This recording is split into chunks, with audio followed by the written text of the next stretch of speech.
നമ്മൾ കട്ടിലിരുന്നിട്ടോ അല്ലെങ്കിൽ കസാരയിലിരുന്നിട്ടോ ഒക്കെ കാലാട്ടുമ്പോൾ നമ്മളോട് പാരൻസ് പറയും കാലാട്ടരുതെന്ന്. അപ്പൊ നമ്മൾ ചോദിക്കും എന്താ കാലാട്ടിയാലേ? ആ തിരിച്ചു ചോദിക്കും ഇനി ഓരോന്ന്, പറഞ്ഞത് അങ്ങോട്ട് കേട്ടാ മതി എന്ന് പറയും.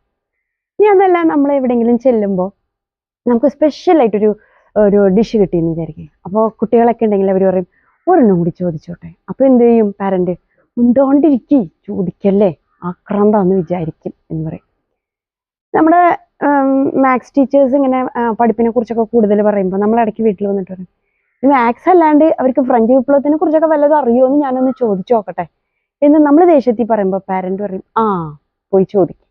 എന്നിട്ട് കുരുത്തക്കേട് മേടിച്ച് വെച്ചിട്ട് വായോ.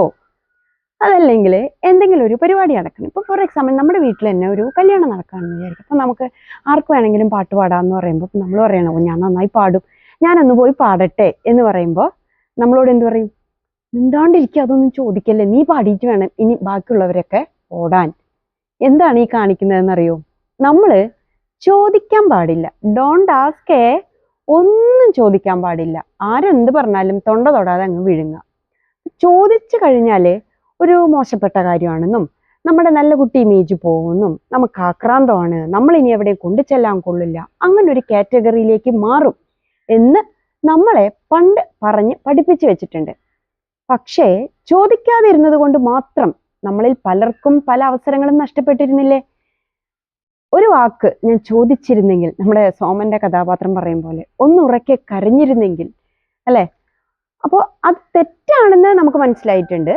കുറെ പേരൊക്കെ അതിനെ അൺലേൺ ചെയ്ത് റീലേൺ ചെയ്തിട്ടുണ്ട്. പക്ഷെ ഇപ്പോഴും അങ്ങനെ മാറാതെ നിൽക്കുന്ന കുറെ പേരുണ്ട്. ഞാൻ പഠിച്ച സാധനം തന്നെ എൻ്റെ കുട്ടിക്കും കൊടുത്തുകൊണ്ട്. അപ്പൊ നമ്മൾക്ക് ഏതായാലും കുറെ അവസരങ്ങൾ നഷ്ടപ്പെട്ടു, കുറെ മണ്ടത്തരങ്ങളൊക്കെ ചെയ്തു. ഇനി അടുത്തൊരു ജനറേഷൻ അത് ചെയ്യാതിരിക്കണമെങ്കിൽ അവരെ ചോദിക്കാൻ പഠിപ്പിക്കാം. അവർക്ക് ആവശ്യമുള്ളത് എന്തും ശരിയോ തെറ്റോ ആവട്ടെ, ബാക്കിയുള്ളവരോട് അവർ ചോദിക്കട്ടെ, അവരോട് തന്നെ ചോദിക്കട്ടെ, ഈ യൂണിവേഴ്സിനോട് ചോദിക്കട്ടെ. ആ രീതിയിൽ അവരെ മൈൻഡിനെ പാകപ്പെടുത്താനായിട്ട് നമുക്ക് ശ്രമിക്കാം. Let light Shine out of darkness.